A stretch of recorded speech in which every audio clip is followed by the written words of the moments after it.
မင်္ဂလာပါရှင်2026တလပိုင်း20ရက်နေ့ပေါ့နော်21ရက်နေ့22ရက်နေ့3ရက်စာပေါ့နော်မြစ်တာအစွမ်းထက်လေးပေးပြစီရှင်မိမိတို့ရဲ့အိမ်ဖျားမှာကော်ဖီတစ်ခွက်ကိတ်မုန့်2ချက်ပေါ့နော်ကတ်လှူပူဇော်ပေးပါကိုကစွန်းကတ်ချင်တာဆိုလို့ရှိရင်လည်းပဲကစွန်းရွက်ကြော9ကြောတီးစုံဟင်းပေါ့နော်အဲ့လိုမျိုးလေးတွေလည်းစွန်းကတ်လှူနဲ့ရပါတယ်ရှင်ပြီးတဲ့အခါမှာတော့ကိုစွန်းလောင်းတဲ့အခါပေါ့နော်စွန်းလောင်းတဲ့အခါမှာတော့ကိုကနေပြီးတော့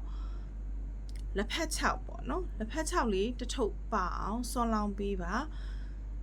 စွန်းအဖြူလေးပေါ့နော်မိမိရဲ့အိမ်ကထမင်းစားစွန်းလိုက်ရတယ်ကိုကနေပြီးတော့နော်စွန်းခတ်တဲ့ဇွန်းလေးကိုပဲကိုကနေပြီးတော့ပေါ့နော်စတိ6စွန်းပေါ့နော်6စွန်းခတ်ရပါမယ်6စွန်းခတ်ပြီးတဲ့အခါကျလို့ရှိရင်ဂုံတော်6ပါပေါ့နော်6ချိန်ရွတ်ပါပြီးတဲ့အခါကျမှစွန်းလောင်းလှူပါရှင့်အဲ့ဒီလိုမျိုးစွန်းလောင်းလှူတဲ့အခါမှာလည်းတနင်္ဂနွေသမီးဆိုတဲ့ပေါ့နော်ဖျားတပီးတော်မှာတနင်္ဂနွေသမီးမိသားစုတို့သည်ဤစွန်းလောင်းလှူခြင်းကုသိုလ်ကြောင့်နိဗ္ဗာန်ကြီးစွာသောအထောက်ပံ့ကောင်းဖြစ်ပါစေလောကီကောင်းကျိုးချမ်းသာမြတ်ရရှိ၍အခက်ခဲချက်တွေအဆင်ပြေပါစေစားစရာပေါ်များပါစေ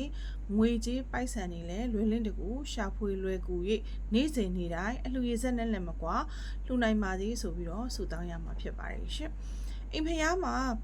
ပန်းလှူတော်အနေနဲ့ပေါ့နော်လှူမယ်ဆိုလို့ရှိရင်လည်းပဲဖြူဖွေးတဲ့အဖြူရောင်ပန်းလေးတွေကိုရွေးချယ်ပြီးတော့လှူပေးပါအောင်အိုးအနေနဲ့အောင်တပြေပေါ့နော်29ခတ်ကိုအိမ်ဖျားမှာအောင်ဝအဖြစ်ထိုးပြီးတော့လှူထားရမှာဖြစ်ပါတယ်ရှင့်ငှက်ကလေးတွေကိုအစာကျွေးပါငှက်ကလေးတွေကိုအစာကျွေးမယ်ဆိုလို့ရှိရင်လည်းပဲ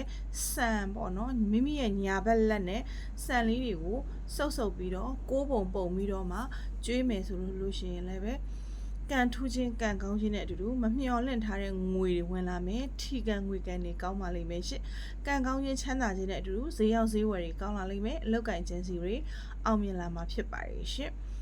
ဝတ်ဆင်ရမယ့်အယောင်လေးတွေကတော့အဖြူရောင်ပါတာလေးတွေဝတ်လို့ရတယ်အပြာနုလေးတွေအပြာပွင့်လေးတွေပေါ့နော်မိုးပြရောင်လေးတွေဒီလိုမျိုးလေးတွေဝတ်ဆင်မယ်ဆိုလို့ရှိရင်လည်းပဲကံကောင်းခြင်းလက်လာပါပွင့်ခြင်းစမ်းစာတာပွင့်လန်းခြင်းမျိုးတွေကိုလည်းကြုံတွေ့ရမှာဖြစ်ပါတယ်ရှင်ချစ်မိတ်ဆွေ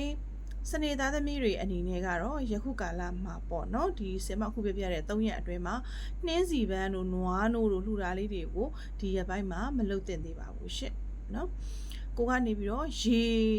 တောက်တော်ရေများလေးလှူပေးခြင်းဖြင့်လက်လာပါတွေလည်းပွင့်လန်းစေမှာဖြစ်ပါတယ်အဲ့အတွက်ကြောင့်မို့ရေတံဖို့အချိုရည်ဘူးလေးတွေလှူလို့ရပါတယ်